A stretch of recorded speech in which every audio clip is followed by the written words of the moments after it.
এই যে আমার সকাল শুরু হয়ে গেছে। করলাম কি বলো তো, পনির পরোটা ছেলেকে টিফিনে দেব এবং সকলেই টিফিনে খাবো পনির পরোটা। আর করলাম দই দিয়ে রায়তা, কিন্তু রায়তার মধ্যে শশা দেয়নি কারণ ছেলে শশা খায় না। ওকে একটু মিষ্টি আর নুন একটু ঝাল দিয়ে দইটাকে করে দিলাম, ওইটাই ও এটা দিয়ে খাবে।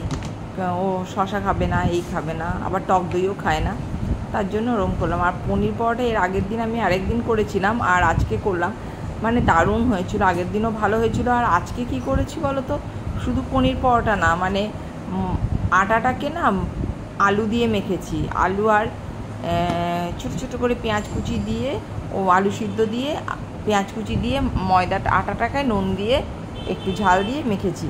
তারপরে তার মধ্যে পনিরের পুর ঢুকিয়েছি।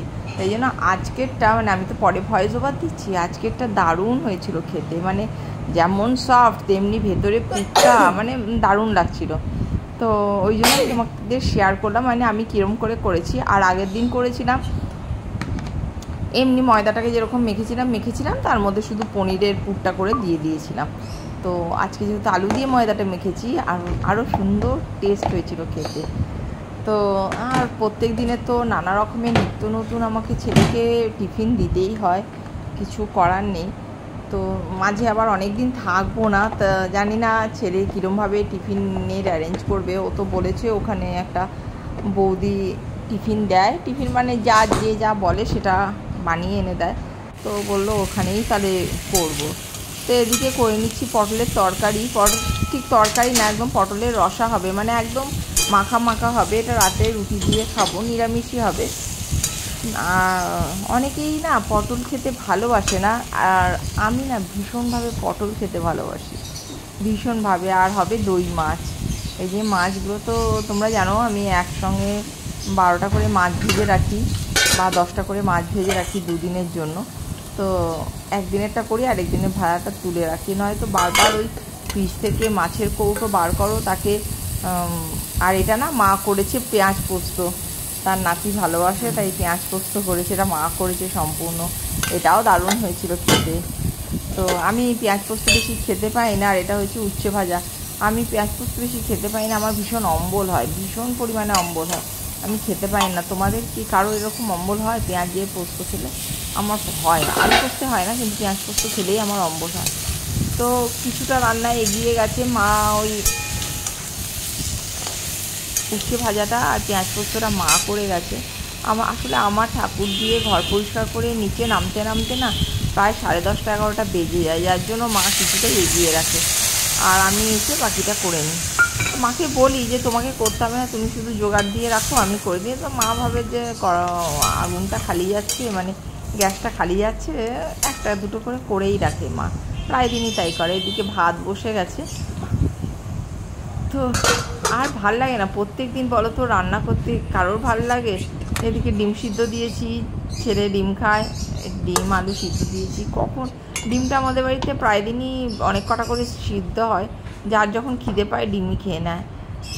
কারণ তেলে ভাজা আমরা বেশি খাই না, যে বেশি রাখবো, যেহেতু আমাদের প্রত্যেকের মোটামুটি গলব্লাডার অপারেশন হয়ে গেছে, বুঝতেই পারছো।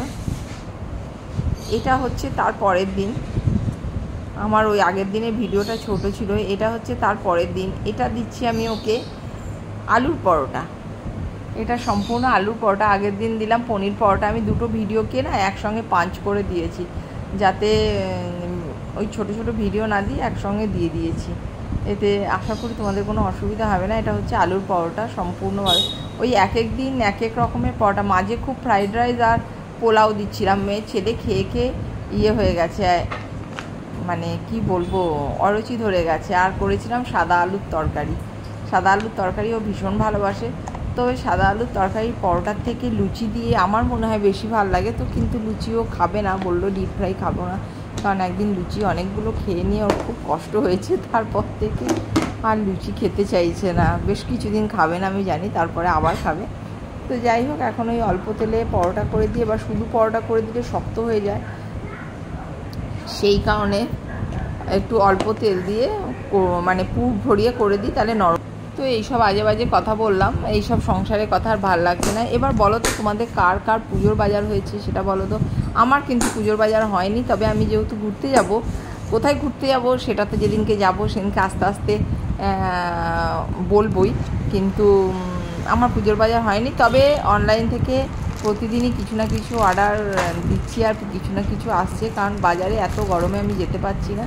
তো অনেক কিছু অর্ডার দিয়েছি, মানে এবার প্রচুর অর্ডার দিয়েছি। তেমনি আবার ছোটও বেরিয়েছে, সাইজে ডিস্টার্ব বেরিয়েছে, সেগুলো আবার রিটার্ন গেছে, সেটাও হয়েছে, সেরকমও হয়েছে।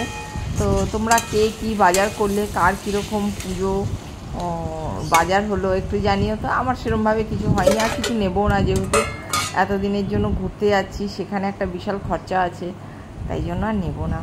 তো সেটা একটা ওই মানে ঘুরতে যাওয়ার জন্য যেগুলো কিনতে হয় সেরকম কিছু কিনেছি, টুকটাক কুর্তি, ধরো জেগিন্স, প্যান্ট, এইসব যা যা লাগে আর কি।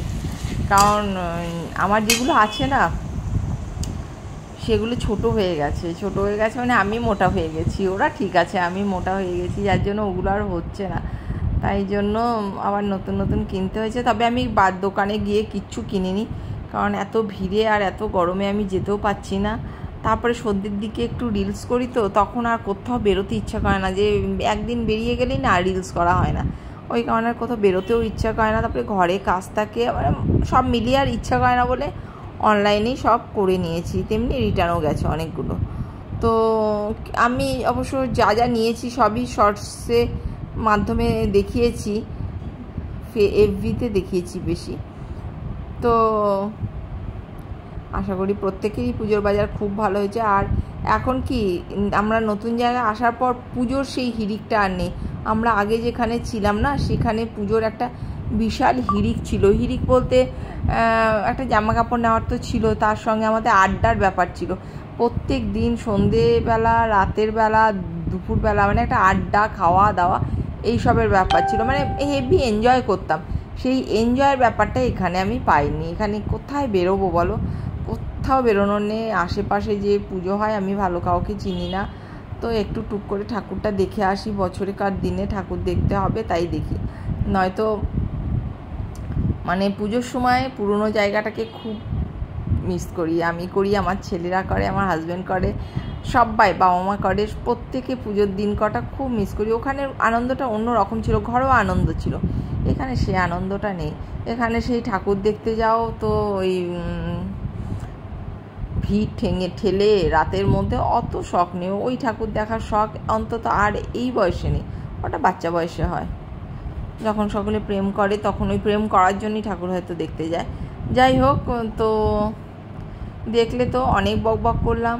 আর সত্যি এখন কিছু ব্যস্ত, আমি হয়তো এখন রেগুলার ভিডিও আপলোড করতে পারবো না, কারণ এটার পরে হয়তো রেগুলারিটি থাকবে না, কারণ যেহেতু আমি বাইরে যাচ্ছি। তবে আমি ছোট ছোট ক্লিপিংস, তারপরে শর্টস, ওখানকার মানে নর্মাল ওখানকার শর্টস, ওখানকার দৃশ্য, এগুলো তুলে ধরার চেষ্টা করব।